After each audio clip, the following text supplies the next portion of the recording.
lake stays blue and free. It goes on, and I know where it is. William Stafford. Happy birthday, William Stafford. Our two readers tonight are Tim Kelly and Kathleen Flanagan, and I'm very pleased to have both of you with us. We'll have Tim read first. So here's the official bio. Tim Kelly was born in Ohio, educated in Oberlin and Boston, and has been in the Northwest for more than 30 years, living in Olympia since 1982, working as a physical therapist and writing poetry.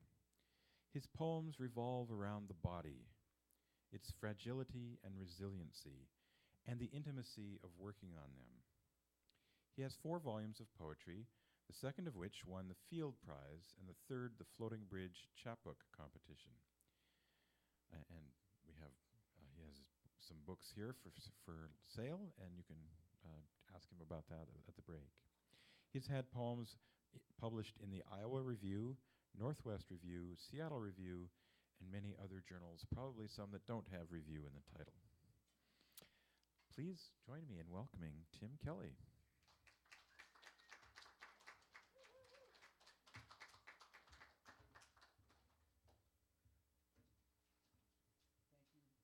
Thank you.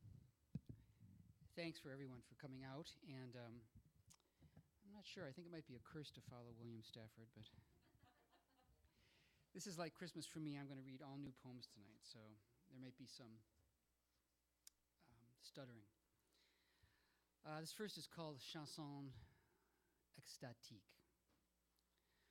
Rope uncoiled from the bowl of the pelvis, helical, uptwisting blade of incense. Kundalini cobra, flute-charmed, hooded, standing and swaying. Your mouth opens a slit to let it out, and praise songs and scriptural lines trip off. And as if you were high on acid, complex set pieces unfold in the order that you somehow already knew they would. The hammering, unsummoned sheriff, the sheriff's daughter, too stoned to stand. The only surprise in the subsequent thrash, the old school, hard of hearing God, unmistakably unmasked as manifestly in-house and indwelling, tapping like an inmate on the curved cage of your ribs, so that your lifelong, God-sized hole-mending search is moot, and your task now to let gratitude wend up again through you, steadily up, undoing knots, curving to birdsong, your body a speck, a keystroke, a sweating water glass cooling your palm and fanning into vivid bars of color when you set it down, the sun. There's a poem in 3 short sections called 3 Pelvic Fragments, all about the pelvis. Wheelhouse, gearbox, shucked oyster shell, keystone, shuttle bay, starter house, well, men funnel out, their shouting mothers impel, then pine for ingress, the goat-footed spell. Stella, your pelvis, I'm wrapped on a shelf. When it moves, it takes me out of myself. The boat of the pelvis advances sinuously as if poled across a shallow lake by a backward walking gondolier, alternating sides.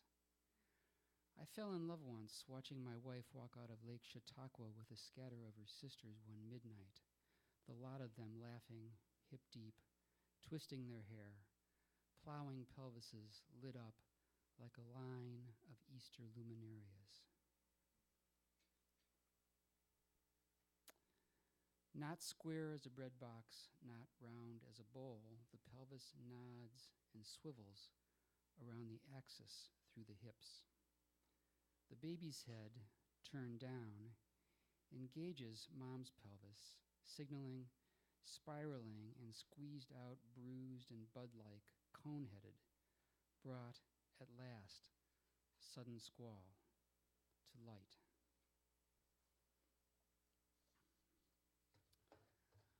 Okay, enough of that serious stuff. Here's a poem about me and my sisters. True story. It's called Then I Determined I Had Nothing More to Say. My sisters told me they were taking a pole dancing class, but it was probably not what I was thinking. And I said, "How do you know what I'm thinking?" To which they said, "We know in a general way how you think, and this is definitely not like that." To which I said, "I resent your thinking that you know what I might think about your taking some pole dancing fitness class." To which they said wearily, "Okay, what do you think about us taking a pole dancing class?" Immediately, I saw that they had me in a corner. Narrowed glances, their glittering eyes. Mr. Ever-so-politic Mr. Mot-Juste rounded up twice a year for some questioning, some seasoning, some wising up. I said, "Of course, darlings. To begin with, very sexy, very bomp-bomp, very modern buns of steel." Upon which they turned to one another sighing, and their brows leveled, said, "See."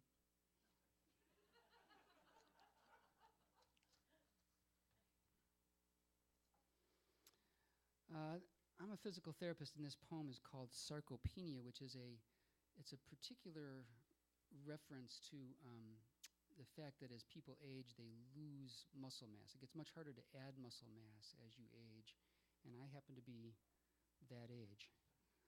So this is a poem called Sarcopenia. This is also based on the fact that my wife, about 6 months ago, said, "What happened to your ass?" My ass is now the ass of Dagwood and Deputy Barnabas Fife, of Methuselah, Maps Muttley, Manute Bowl, and Honest Abe Lincoln hauling up on a Springfield mule. A shrivelly month-old party balloon dragged out from under the couch, or the pie pumpkin perched on the stoop through the first fall freezes, suddenly caved in, lopsided, gone weirdly soupy. My chest is concave and my belly convex, and my thighs barked sticks lost in some parachute shorts. Beautiful women erupt from the ground like avalanche lilies in swaths, while my naturalist friends drill down on the precise genus and species of the birds and blooms in the neighborhood gardens we stroll by. I, by contrast, am drawn to the young mothers strolling in their summer skirts down Division Street, herding kids desultorily towards the cacophony of the old school playground. I feel I've almost reached the point where they'll notice me again, the women, a length of bent flashing inclined acutely into the crosswalk, hack-shaven, crumb-crusted, and clearly confused. They don't know that due to the happy incident angle of the sun, I've been watching their legs in silhouette, scissor passed inside their skirts, and feel a low-volt buoyancy lift me, the only one among my tribe not staking out a firm position and hurrying himself home to the reference text, which will settle the argument about the peculiar cultivar in question in its triumphant, discriminating, Latinate name. All right. Uh-oh, I forgot to stop my stopwatch. This is, I think, about 3 poems that are all based on on encounters with patients where I work. So they all have that in common. I think they're mostly self-explanatory, but I'll see if there's anything that I'm totally mystified by myself. So this is called The Gift. The gift was the wax blue finger in a bucket of ice. The gift was the millwright who spotted it in sawdust. The gift was the tourniquet, the chopper's blades, the hot dizzying bolus of morphine.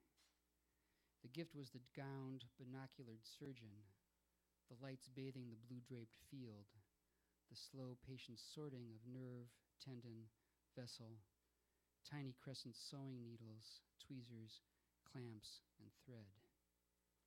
The gift was the therapist unpacking the hand, bending the stitch-seamed finger back. The gift was pain. The gift was the flashing stoplight bucking in its tethers against a steepening black storm front. The brochure bearing witnesses next day on the snowy stoop, the rhyme shouting, rope twirling neighbor girls. The gift was the vivid, sharp-edged fragments rounding finally into a story, a coming to terms. The time it took to tie a tag and print a name on each recovered detail, to order them neatly under the tree, to wake, make coffee, put on some carols, to watch gifts being opened, to open gifts.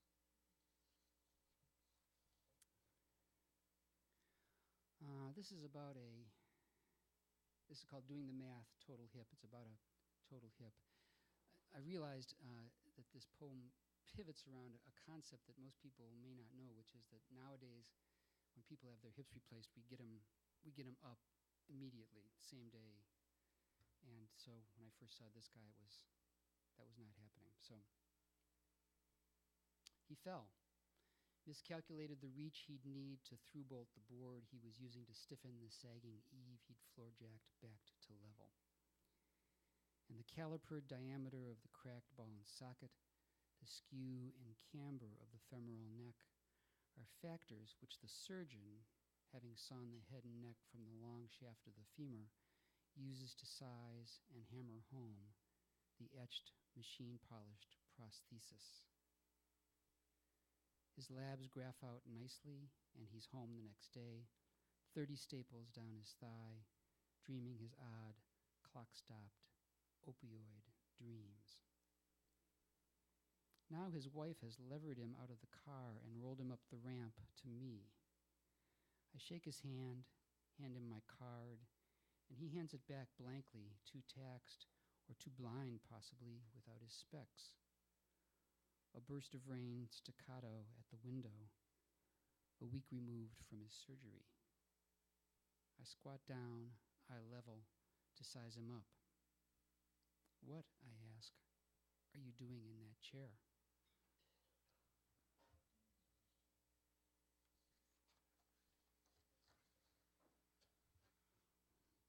This is a poem that touches on a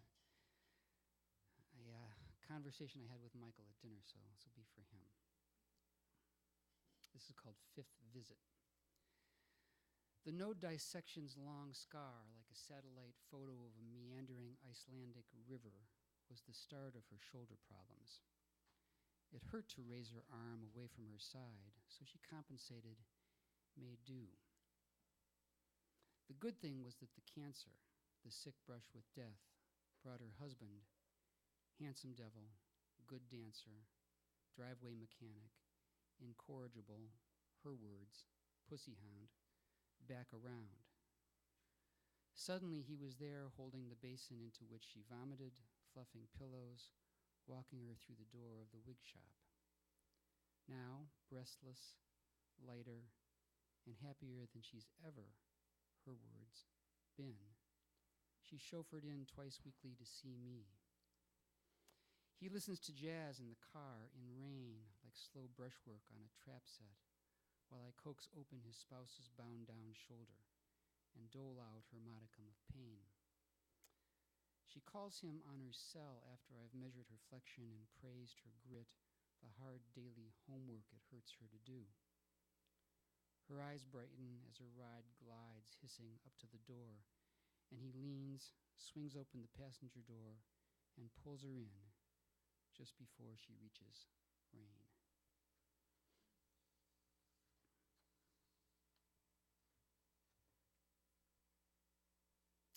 Sun Salutation, September. I'm folded forward from the hips like a towel on a line, and when I arch open leaf stem to the waxing eastern light, my heart downshifts 2 full gears to pump the blood more forcefully heavenward again. I picture its crimson crawl over my curd-like quilted cortex. At the end of a long exhalation, the deflated lungs are raisin-like, shrunken and slack, and the corseting trunk muscles contracted to squeeze out the last of the mined-out air. But each breath is news. Burnt wood, memories, piazza you glimpsed at the end of a narrow, crooked alley, slant-lit, pigeon-shook, the waiters setting out tables, and packs of German girls in their see-through summer skirts. I remembered the gift I'd intended to bring to breakfast and turned back towards our pension. All excursions are circular, you contended later. You rise from the morning bed and walk. Something like life happens. And you find yourself lying back hours later in the same exact spot, your feet aching and the dreams gathering nearby to do their work.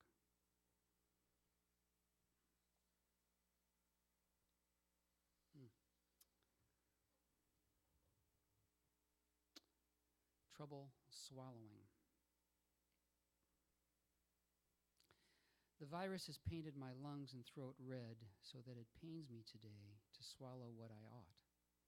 My juice, my Ibuse, my honeyed tea, the poetry editor's rejection slips, the bill from my mother's MRI, which she did not need. I was 8 when I was led into a room where half my grandmother's face sagged like melted wax and a tube up her nose to her stomach because a stroke had paralyzed her swallow. Her eyes fluttered and her wrists were tied to the bed rails. I saw myself replacing her, a volunteer martyr, a revered saint, waiting shackled for the lion to fit its jaws around my windpipe. Back then, I was sure that there was a next world where there would be music, God's face, and no twisting wants. Now I see that death can come like a dive from a plane, a headlong dwindle into a crushing exhaustion which can make death look pretty damn good.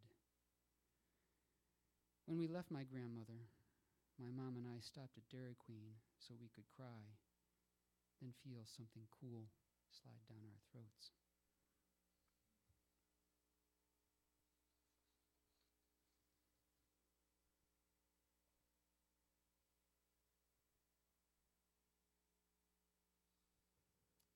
Here's a poem about death of a friend called Memoriam.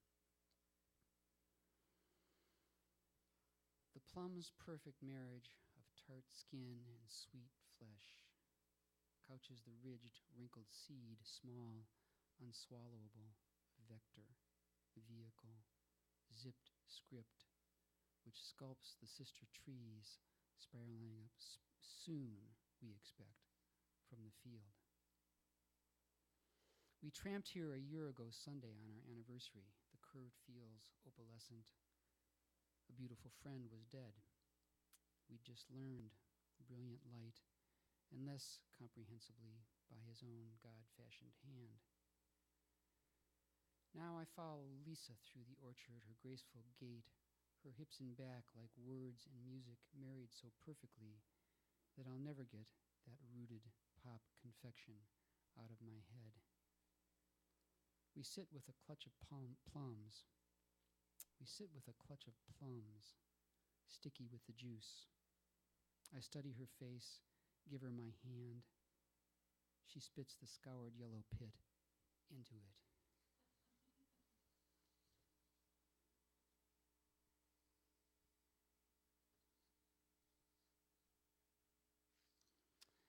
Clocking out. Yesterday in the ICU, I got a woman out of bed made sick by breathing smoke from her burning house as she lay asleep in it, which caramelized her lungs and vocal cords, and who nodded calmly when I told her who I was, helped me untangle her lines, planted her feet and stood, knees trembling, and took a few game but wooden steps, and whom I then put straight back to bed. This morning, her bed was empty, and the nurses told me that she died last night, arrested silently, and all the king's horses piled on couldn't resuscitate her. Last week, Lisa and I finally signed our living wills, which stipulate no action except clear-eyed observation and compassion in the face of mortal sickness. A pledge to stand by, we joked. Then we walked to Cicada, where we champagne toasted our finally being squared away on one big issue, even though it was only noon, and even said bring it on, like death-baiting George Bush, which we didn't mean and immediately redacted from the record. We talked about the sheer variety of deaths and opted without exception for a blinding flash of light rather than the slow dwindle, given any choice. I remembered myself launched into space, age 9, the bike ramp shrinking behind me, the bike slowly twisting underneath me, the graveled ground sideways, uprushing. I saw the reckoning at hand and I thought, fuck oh. The whole thing turning out after long and painstaking preparation, so completely different from the way I'd earlier, and so vividly, pictured it.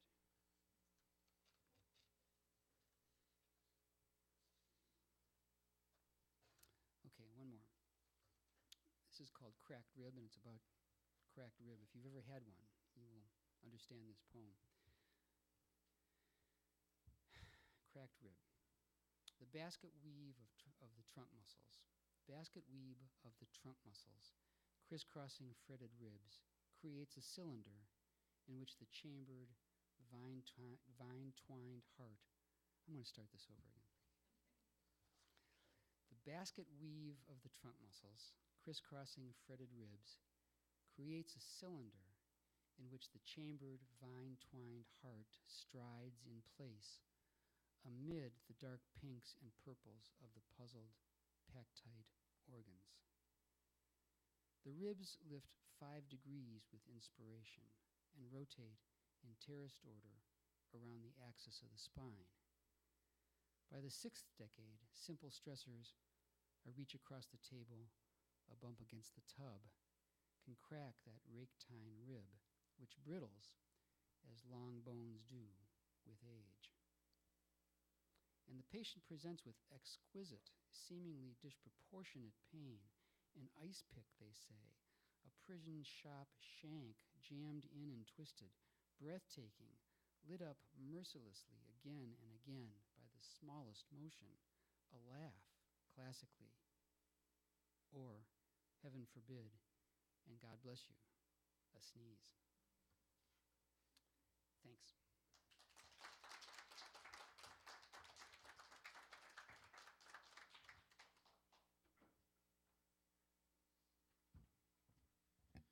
Thank you, Tim. Some of those poems make my bones and muscles ache a little bit. They need some therapy. Our next reader is the Poet Laureate of the state of Washington, and I think it's wonderful, first of all, that we have a Poet Laureate for the state, and I'm very glad that Kathleen Flanagan is our state Poet Laureate. The program began some years ago with Sam Green, who has also read here, and then the program had a little bit of funding issues. But then I think a lot of us had funding issues in recent years. But it's been revived, and I'm very glad for that. And I'm glad, too, that Kathleen can be with us here to read tonight. The official bio is that in addition to being the Poet Laureate for the state of Washington, Kathleen's first book, Famous, from the University of Nebraska Press, which she has here, won the Prairie Schooner Book Prize and was named a notable book by the American Library Association and a finalist for the Washington State Book Award. All cool. Her new collection, Plume, from the University of Washington Press, was selected by Linda Beards for the Pacific Northwest Poetry Series. Very jealous.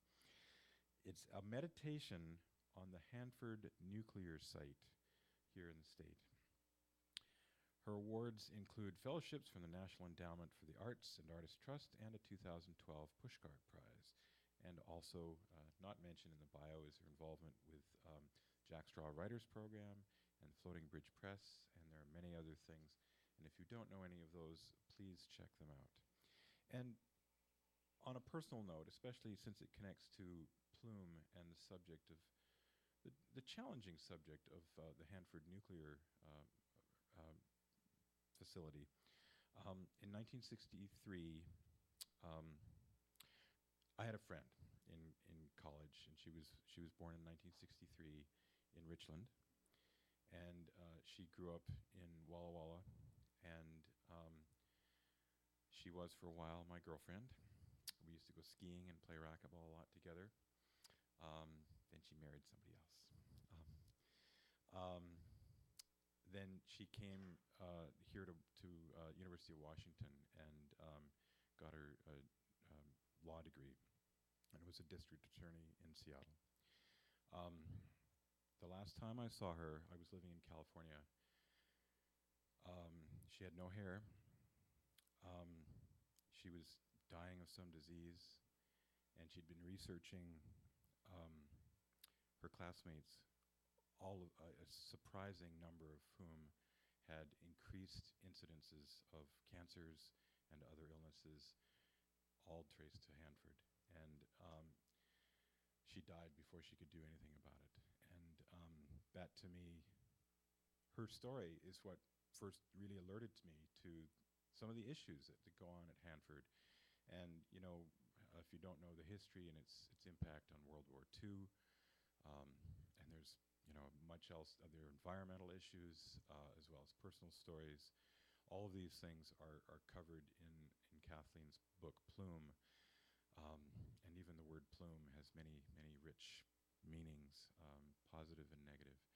And it's a book I highly recommend, as well as her book, Famous. Please help me welcome Kathleen Flanagan.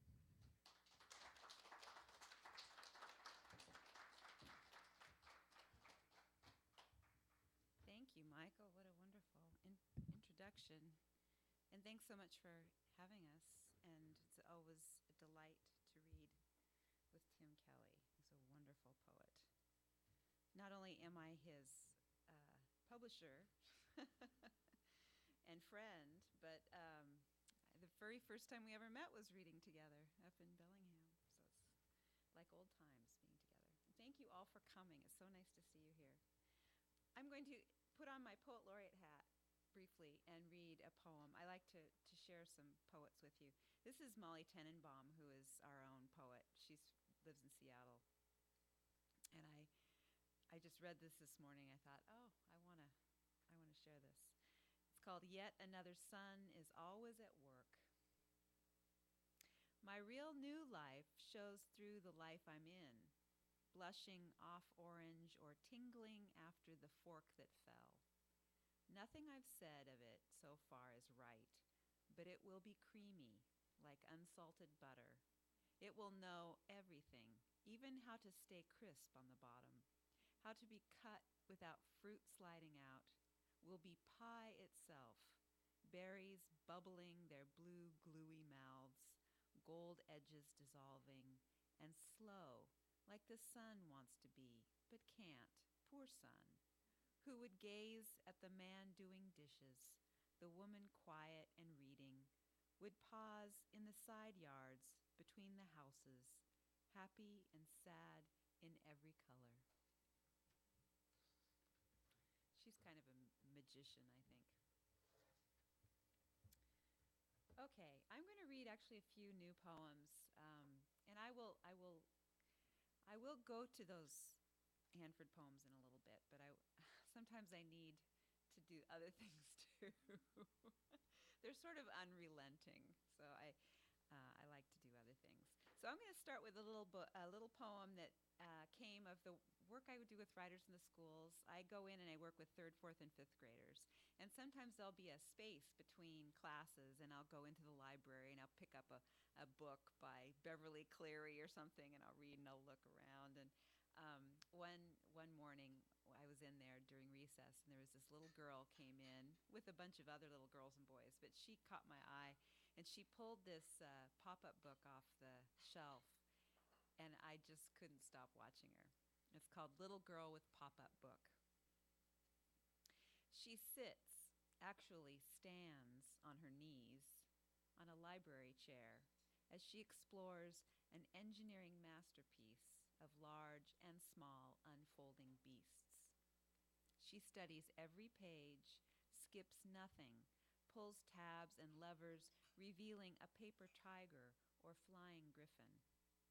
Twice she zooms close, nose almost touching an intricate dragon collapsing back behind a door like a refrigerator light extinguished.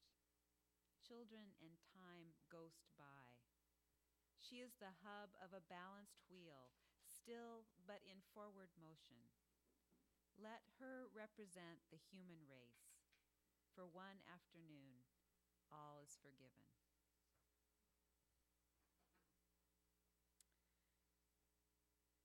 I walk along the lake shore every morning, down in actually in Magnuson Park on the opposite side of the lake. And there was I think it was 2 summers ago, I ran into this man who did not speak very much English, but he seemed to be interested in conversing. And we had this sort of interesting dynamic where I would go and then there he would be. He'd just sort of appear. And so we would kind of talk a little bit. And this went on over the days. And I found out he was just staying for a little while, staying with his daughter. And he was from Iran. And he was interested in, he wanted to ask me about my family and this, that, and the other thing. And then this thing happened that kind of ruined everything. And so this poem actually works backwards, and it starts with the bad thing and then goes back. It's called Incident in the Park. Working back from the moment I rose off the bench, dashed like a wave and tempted to slap him, when 3 times yes, his question was sex, I hadn't gotten it wrong. Before he patted the seat, before the sequined leaf-brocaded water, he waited for me in a patch of sun. That Thursday, he'd called me kind in his halting English, a delicate something suspended between us. Wednesday, he ventured questions about my life. Tuesday, he was a smiling traveler briefly landed, whiling away a month of mornings here in our lakeside park. Monday, by chance, a man out of nowhere extending a greeting. How might a stranger make a friend? Begging my pardon. That's where I want it to end.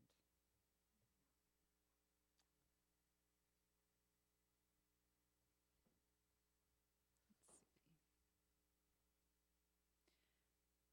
Okay. This is a poem I'm trying to write about America, and I'm finding it very, very hard. But this is one of those attempts. It's called I Dream of Obama on the Night of His First Election. And right after Obama was elected the first time, I talked to several friends, and I don't know, I think they were all women. I don't know if this is just a coincidence, but many of us had dreams about him. And kind of romantic dreams. I dreamed of Obama on the night of his first election. He stirred the coals of my dwindling campfire.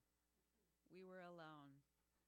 Blue tendrils of smoke punctuated the Mesozoic haze like a scene from Johnny Quest.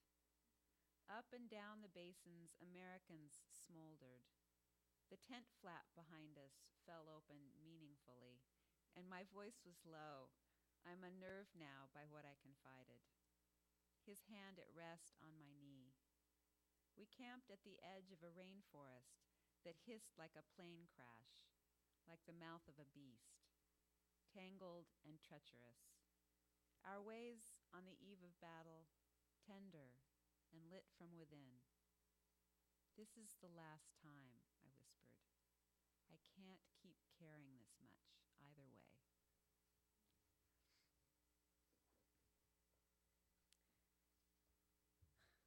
Thanks. Okay, I'm going to read a couple from Famous.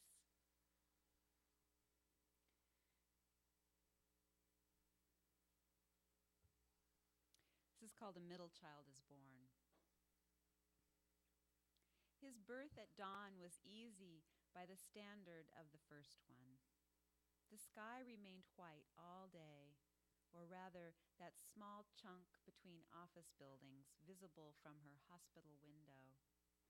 It was Friday, day of industry. She spied one tower over, a woman bent like a seamstress at her computer, then down at this tiny red soul, his nose straight out of a gangster movie. Her first son toddled in, gave a round of hugs, opened brother gifts, and toddled out with Daddy.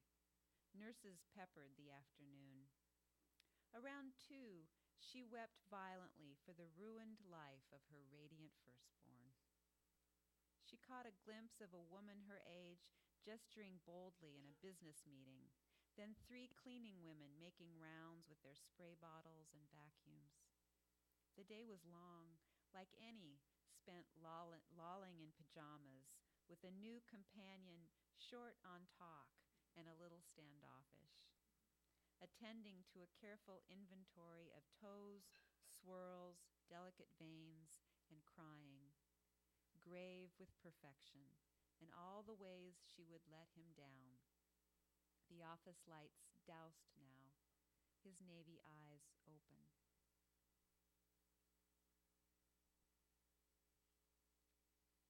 And this is a poem that took place at Hanford when I worked there. I worked for 3 years in the hydrogeology unit at Hanford, where we monitored groundwater movement under the site towards the Columbia River. And one of the things we did was drill a lot of wells, monitoring wells. And our driller's name was Gil. And when I entered the group, I kind of was under Gil's wing, and he taught me how to help with the drill rig and so forth. So this is my first encounter really with Gil. Gil's story. Gil tells you his story in the company truck on your first job under his wing. He cuts the engine and pulls to the shoulder, which is alarming. He's a big man who talks rough all day to drillers, but you know he's kind. Everybody in the office says so. Gil's a sweetheart, they say, without elaboration. He rolls to a stop and waits, which prepares you, I think. It wipes the fake smile off your face. He clears his throat, then it streams like a steady well, that lazy drive home from vacation, his wife napping in the camper before she and their daughter switch. His careful introduction of the boy who has drifted an entire lifetime into their oncoming lane. It's beautiful, really, the way they crash into the boy's car, how it parts the boy's curtain of long blonde hair and death anoints him with a dot of blood on his forehead. A single hubcap bounds like a tin deer across the highway. Gil's frantic wife pries the camper open to find their dead girl, whose eyes are closed as though she's dozing through a horror movie. Then silence. Gil turns expectantly to you. As you sit speechless, he'll nod at whatever sound or breath escapes you. He starts the truck with a roar, and you're driving again to the field. All afternoon, he babies you with the pipes, the pump, and the rig. And when you return, the whole office comes out to greet you, touching your shoulder, saying your name.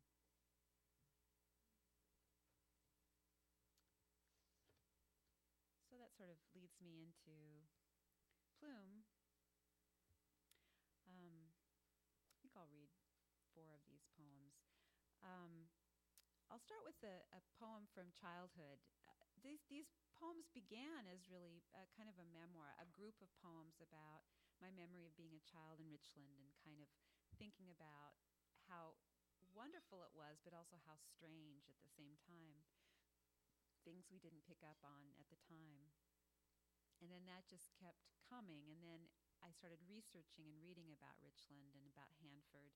And then that led to a different set of poems that were based on that research and that history, things that happened before I was born, things that happened outside my knowing, outside all our knowing. and so then it became a much larger project at that point.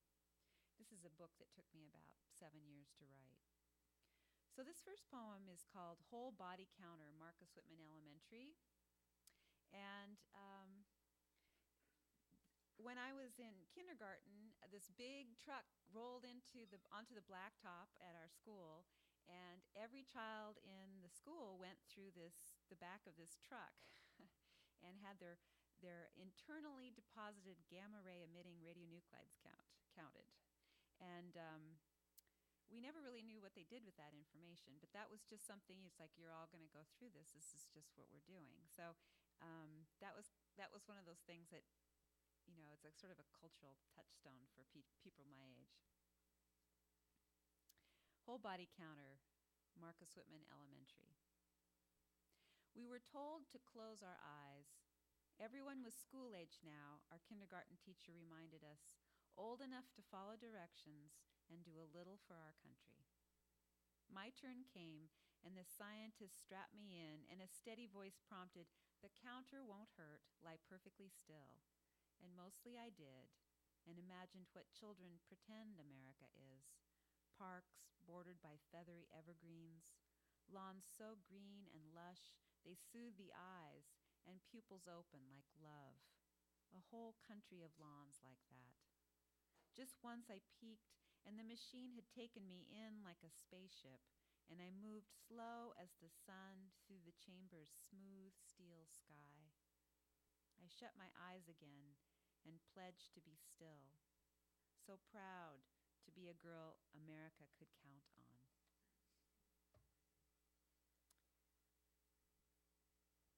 This is one of those poems based in research. I found an incredible resource.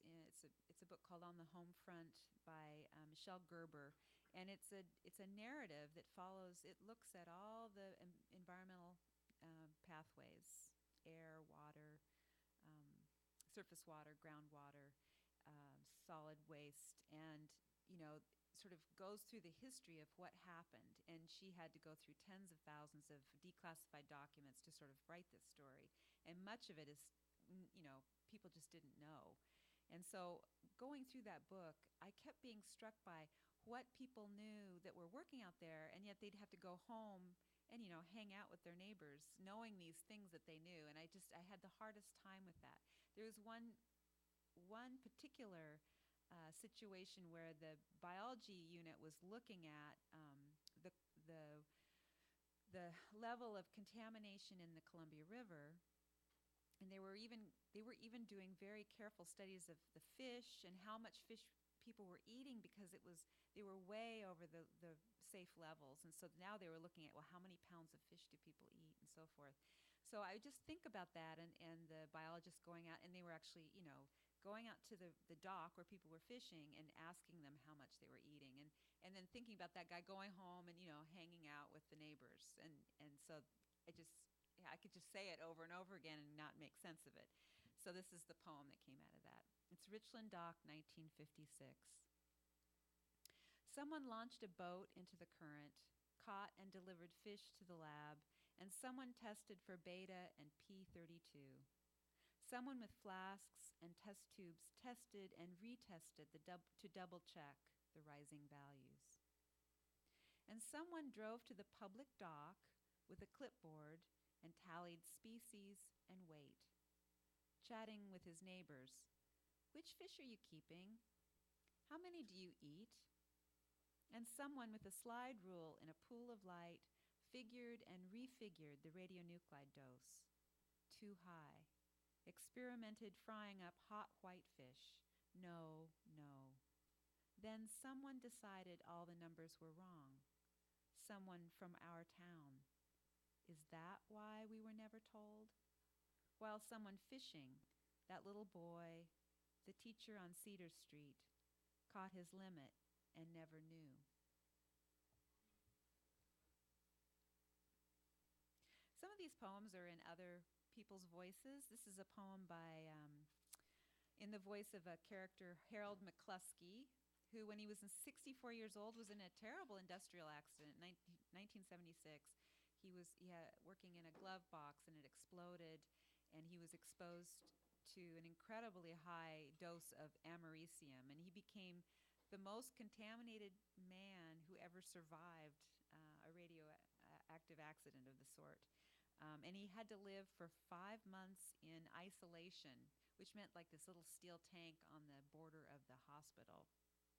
So this is a poem in his voice. Atomic Man. One look at me and you'd guess the laboratory accident. 1,000 shards of glass, the sparkling arc of radioactive americium. At least I'm patriotic, scarred and striped acid red and blue. I'm a medical miracle, the most contaminated man on earth who ever lived. No one wants to shake my hand.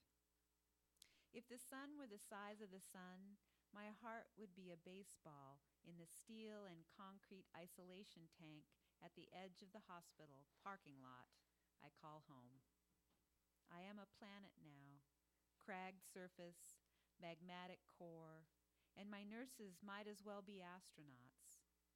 I imagine under their spacesuits they are beautiful. This half-life is lonely. My wife brings news and our dog who doesn't know any better.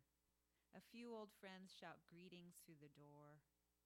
If I have a superpower, it might be clearing a room in seconds or living 10,000 years, fading little by little. And then I'll finish up with a poem about Rattlesnake Mountain. Rattlesnake Mountain is we in Richland like to call it the tallest treeless mountain in the world. But it is actually the tallest treeless mountain in the hemisphere, which is pretty high stakes. And it just sort of hangs over the area. It borders Hanford, and it's a landmark for Richland. You can see it very clearly, and it's a very beautiful kind of long, narrow ridge.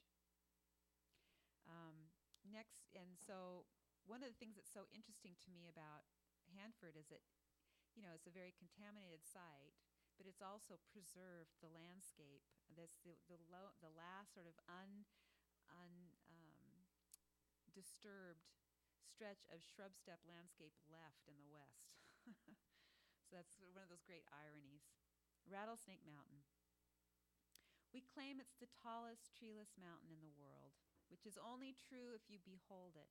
Mistress of dust storms, wildfires, windswept and monochrome, and acknowledge we live exposed to the planets here, that the mountain's folds and shadows roll with stars, soft April greens and lupin, belying missile silos hidden in catacombs and the waste of 50 years of atomic bombs.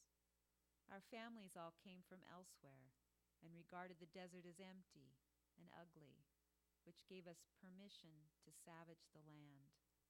The mountain, figure in repose, looked on as we buried what we buried at its hem.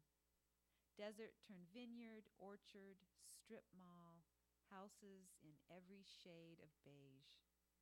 This radioactive burial ground and the hills along its edge are the last unbroken stretch of shrub steppe remaining. I left the mountain half my life ago to live among trees, and now, an exile, I understand what beautiful ghost rises up in the distance in my dreams. Now I know this ruined place is sacred. Thank you very much. Thank you. Thank you. Oh, sure. Before you go away, it's now the Q&A time. Since you're Poet Laureate, I would like to ask you a little bit about this program. Sure. And I'd like to start by asking you, what is the question you've gotten asked the most, or perhaps too often, about being Poet Laureate? Well, the question I always feel afraid of and feel, there's a couple of them. One is, what is poetry? That's a favorite with me. And then the other is, I hear you reading and it sounds really nice. It's like very, very pretty prose, but to me, poetry rhymes. And so what makes that poetry? I get that question a lot. And it's a legitimate question if you come from that training of Robert Service or the kind of the old-fashioned Casey at the bat kind of um, background. But I try to explain about distillation and about image and about that there is in fact a lot of beauty in the sounds. These are more, you just sort of have to learn to train your ear for the sounds and the rhythms of a more contemporary style. And so we have interesting conversations like that. But it's just kind of, like there's 2 minutes left and I'm supposed to talk about what poetry is. And I never feel equipped for that question. So, what is the question you wish you could be asked? Well, I always like to talk about my website that I've got. I have a website called The Far Field, which features Washington State poets, and I'm posting all the time. So I post about 3 or 4 or 5 poets a week on there, and I'm really excited about how vital and healthy and exciting and varied the Washington State poetry community is. I mean, there's all different kinds of voices, and I'm trying to feature a lot of different kinds, experimental, much more conventional, very established. I have student poets. So, it's a really wide range, and I have videos on there, ekphrastic poems that respond to art, and I try to include the art too. So there's a lot of things to look at on that site. So I always like it when people ask about what the poetry community in Washington is like, and that, because I think that's something that's really close to my heart. Can you describe a particular reward that was unexpected in being poet laureate so far? Or just something Yeah. surprising? Well, I think I've gotten to see places and people that I don't ordinarily come in contact with. I've had 2 visits to prisons to do poetry readings, and a poetry reading in a prison is like no other poetry reading. You really have a sense that their lives depend on it. They are there, and they are so present. And afterwards, I've done this twice, and I bring people with me because I always feel like my voice isn't really a perfect fit for that population. So I bring in poets that I think will really speak to the audience, and they come up afterwards, and they are so grateful, and they just want to talk about poetry, and they want to talk about their lives, and they want to talk about when will you come back, and will you do workshops with us. And so I feel like the one mission I have when I'm done with all this, and I have a little more time, is I want to set up some funding to get a series of workshops going at least in the women's prison, but I think maybe in a couple of different prisons, because that's been so intense and wonderful. And then I just love going into the schools and seeing, like, it's a great privilege to go into people's elementary schools, little towns, Brewster Elementary School in Brewster, Washington, and to see it from the inside and see those kids and their teachers and their interactions, and then being able to kind of come in, and they don't know anything about poetry, or they've never had a poetry lesson in their lives. And then they kind of have fun, and it's like they say, "Don't go," and that's been a wonderful, wonderful experience too. I think seeing, visiting populations that are not getting enough or not really familiar with it, I think is the most exciting thing. Have you been able to visit all over the state yet, or you're still working on it? And how do you decide where you can go? Yeah, that's great. So one of my goals is to try to get to all 39 counties, and I am up to 19. And I'm just coming up on February will mark my first anniversary. So I have 2 years, and right now I'm scheduling for some of those really hard corners. So I just like yesterday, I think I firmed up Asotin, Garfield, and Columbia counties, and I'm in flux. I'm working on Ferry, Stevens, and Ponderay, and then I've got Wakayakum, and so I'm working on it. I think by the end of February I should have everything mapped out, so I can get in there to all of them. And I love that. I mean, it's really fun. I do have to be efficient though with my travel. because especially those little corners, it's just very hard to get to. I imagine most of us have not been to those corners, so it's a great opportunity. Yeah. Do you think you might write a book about your poet laureate experiences the way Sam Green did? Oh, I should say Sam's memoir is terrific. First Up is called. I have some in the car actually. You can buy it for $10, and it's 100% of that money goes towards the poet laureate program. I don't know if I'll write a book about it or not. What I'm thinking about writing possibly is a book of lessons and poems for children, like to bring into the classroom. So that might come out of this experience. That idea of how would this best be presented for kids, so that because I focus on third, fourth, and fifth. Those are the grades that I really focus on. Last question. Is there something you would like everyone in the state, or at least those inclined toward poetry, to learn about poetry? Like, how can poetry make a difference in their lives? Well, I guess the thing I think is most important is starting with finding a poem that speaks to them. That's how I found poetry, was through a poem, through a second poem, through a third poem, and then realizing, gosh, I guess I like poetry. I didn't start reading poetry really seriously till I was 32 years old. I didn't start writing until about a year after that. So I would love to think of saving other people that time, so they don't come to it so late. So for me, it's really about finding a voice that just speaks to you, and then it opens up a world. It's like music. You have to find the kind of music that speaks to you. Not if you don't like country western, that doesn't mean you don't like don't like music. And I think poetry is the same way. You just have to find the voices, the styles, the genres that really speak. Well, thank you very much for your service as poet laureate, and thank you too for your reading, and thanks also to Tim for the reading tonight. Thank you.